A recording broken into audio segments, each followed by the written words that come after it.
Perkenalkan, nama saya Yandri Angelika Silaban, mahasiswa dari Institut Agama Kristen Negeri Tarutung dengan NIM 2201011120. Dalam video ini, saya akan membahas tentang Alkitab, di mana ini adalah tugas dari mata kuliah saya Teologi Sistematika dengan dosen pengampu saya ialah Dr. Baginda Sitompul MPDK.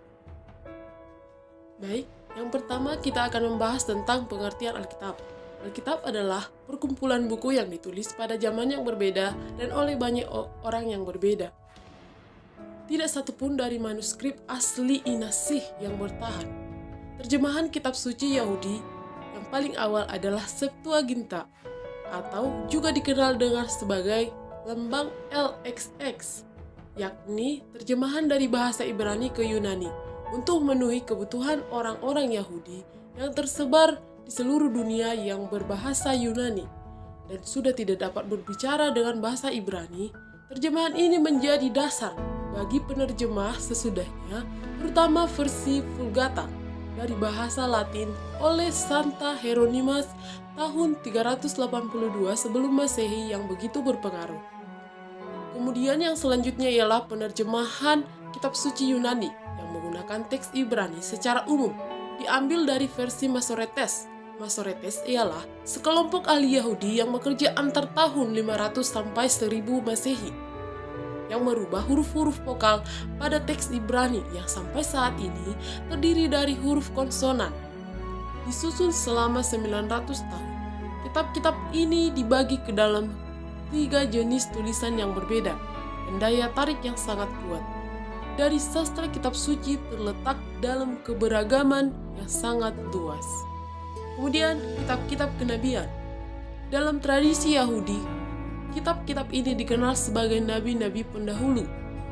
Nabi-nabi pendahulu ialah kitab Yosua, Hakim-Hakim, Samuel, dan Raja-Raja. Nabi kemudian yang itu kitab Yesaya, Yeremia, Yeskiel yang disebut sebagai nabi-nabi besar, bersama dengan 12 nabi-nabi kecil dari Hosea hingga Maleaki. Tradisi Kristen mencakup kitab Daniel dalam nabi-nabi, kemudian juga meskipun kitab-kitab tersebut diberi nama menurut nama nabi, kebanyakan dari Alkitab ini ditempatkan bersama dengan para murid sang nabi lebih daripada nabi itu sendiri. Tersusun antara abad ke-9 sebelum Masehi dan abad ke-3 sebelum Masehi, kitab-kitab ini memberikan informasi historis yang sangat penting tentang periode-periode yang berbeda dalam sejarah Israel. Kemudian, yang selanjutnya ialah kitab-kitab kenabian. Dalam tradisi Yahudi, kitab-kitab ini dikenal sebagai nabi-nabi pendahulu, yang adalah nabi-nabi pendahulu itu ialah kitab Yosua, Hakim-Hakim, Samuel, dan Raja-Raja. Nabi-nabi kemudian adalah kitab-kitab Yesaya, Yeremia, Yeskiel atau nabi-nabi besar, bersama dengan 12 nabi-nabi kecil dari Hosea hingga Maleaki. Tradisi Kristen mencakup kitab Daniel dalam nabi-nabi, kemudian juga meskipun kitab-kitab tersebut diberi nama menurut nama nabi, kebanyakan dari Alkitab kitab ini ditempatkan bersama dengan para murid sang nabi lebih daripada nabi itu sendiri. Ketika penerjemahan selesai, dalam Yudaisme muncullah 2 sikap terhadapnya sebagai berikut. Yang pertama ialah sebagian terutama di antara orang Yahudi yang masih tinggal di Palestina berpikir bahwa terjemahan itu terlalu longgar dan harus direvisi, kemudian supaya sesuai dengan teks Ibrani. Kemudian yang kedua ialah sebagian lain di antaranya orang-orang yang tinggal di diaspora berpikir bahwa terjemahan Yunani itu sendiri diilhami secara ilahi dan Septuaginta memiliki status yang sama dengan teks Ibrani, di mana kelompok ini menganggap terjemahan ini tidak perlu direvisi karena berbicara dengan otoritas ilahi. Kemudian sastra kebijaksanaan.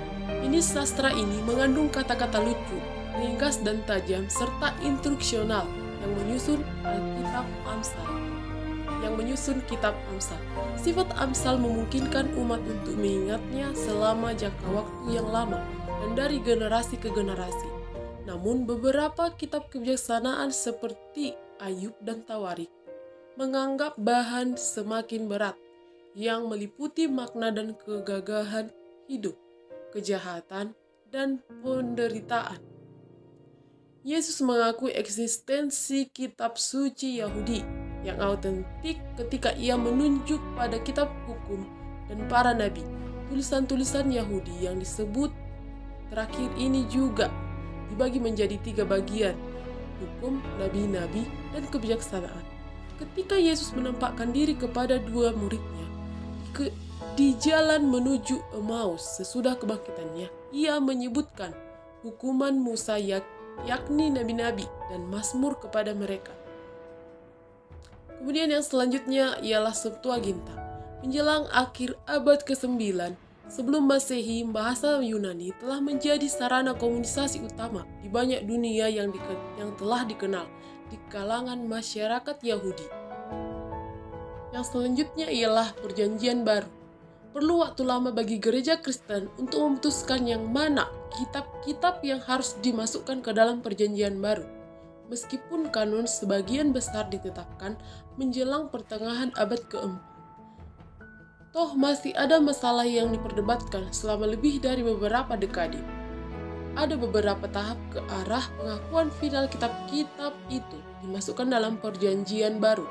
Tahap yang pertama ialah di mana surat-surat yang dikirim ke berbagai gereja pada pertengahan abad pertama oleh rasul dikumpulkan dan diedarkan secara luas. Sementara surat-surat Paulus diletakkan bersama dalam suatu kumpulan terpisah. Kemudian tahap yang kedua ialah tradisi lisan tentang Yesus sungguh-sungguh bernilai tinggi dan pada waktunya banyak yang dimasukkan ke dalam keempat Injil yang tertulis. Karya-karya ini seringkali dikutip dari pertengahan abad kedua dan selanjutnya yang menunjukkan status keunggulan mereka dalam komunitas Kristen. Kemudian tahap yang ketiga, di mana Perjanjian Baru diterbitkan oleh Marcion, dikenal sebagai seorang bidah, tahun 140 Masehi, yang berisi tentang Injil Lukas. Nilai Septuaginta. Septuaginta mencakup sejumlah tulisan yang ditemukan di dalam kitab suci Ibrani tradisional, ditambah ke beberapa terjemahan dari bahasa Aram asli dan lainnya yang disusun di Yunani. Ini menjadi dasar bagi kita bahwa apokrif, suatu kumpulan kitab dari periode antar-testamental yang diterima sebagai kanon oleh Gereja Katolik Roma dan Ortodoks Timur, tetapi tidak diterima oleh orang Yahudi atau gereja-gereja Protestan. Kemudian, dokumen pertama yang ditemukan secara kebetulan di suatu gua di pinggir Laut Mati tahun 1947 menjadi sebuah penemuan arkeologis iblis yang penting abad ke-20, gulungan-gulungan kitab Laut Mati. Kaitannya dengan Perjanjian Baru ialah ada banyak paralel antara ajaran-ajaran dari gulungan Laut Mati dengan ajaran dari Perjanjian Baru. Kontras antara terang dan gelap, misalnya yang merupakan sifat dari Injil Yohanes, ditemukan dalam gulungan-gulungan itu. Maka gagasan Kristen tentang Bait Allah atau gereja yang menjadi suatu komunitas jemaat lebih daripada sekadar suatu bangunan. 10 surat Paulus tidak seperti kumpulan Alkitab-Alkitab yang sudah diedarkan secara luas dalam gereja.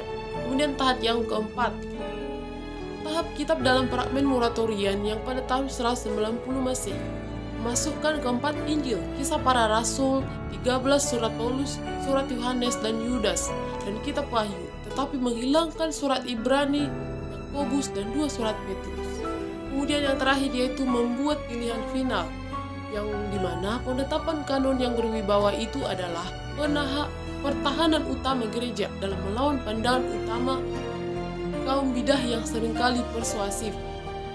Kriteria untuk menetapkan mana kitab-kitab yang boleh masuk dalam kanon ialah Mulai dari ditulis oleh seorang rasul, kemudian tahan ujinya kesaksian kitab-kitab itu tentang Yesus Kristus, kemudian persetujuan luas di antara gereja-gereja tentang nilai rohani kitab-kitab ini, kemudian penerjemahan Alkitab, awal Alkitab ke dalam bahasa Yunani dan Latin. Abad ke-16 memperlihatkan permulaan karya terjemahan dalam bahasa Inggris dan bahasa-bahasa utama Eropa dan seterusnya. Kemudian yang terakhir ialah Alkitab pernah diterjemahkan ke dalam bahasa Inggris.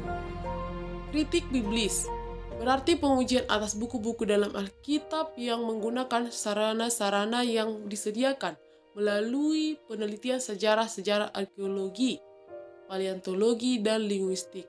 Meskipun sering didengar bernada negatif, kritik biblis tetap merupakan aktivitas yang diperlukan. Perjanjian Baru.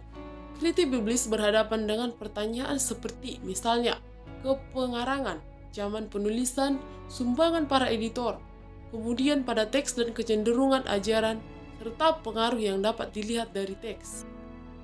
Terdapat 5 kitab yang ditulis oleh Musa, yaitu Kejadian, Keluaran, Imamat, Bilangan, serta Ulangan. Tentang pandangan Perjanjian Lama, mungkin banyak yang berpikir bahwa pendekatan yang pertama yang terhadap masalah hubungan antara kedua perjanjian tersebut ialah pendekatan oleh Perjanjian Baru, sama seperti Perjanjian Lama yang menantikan Perjanjian Baru. Perjanjian Baru pun menoleh ke belakang kepada Perjanjian Lama.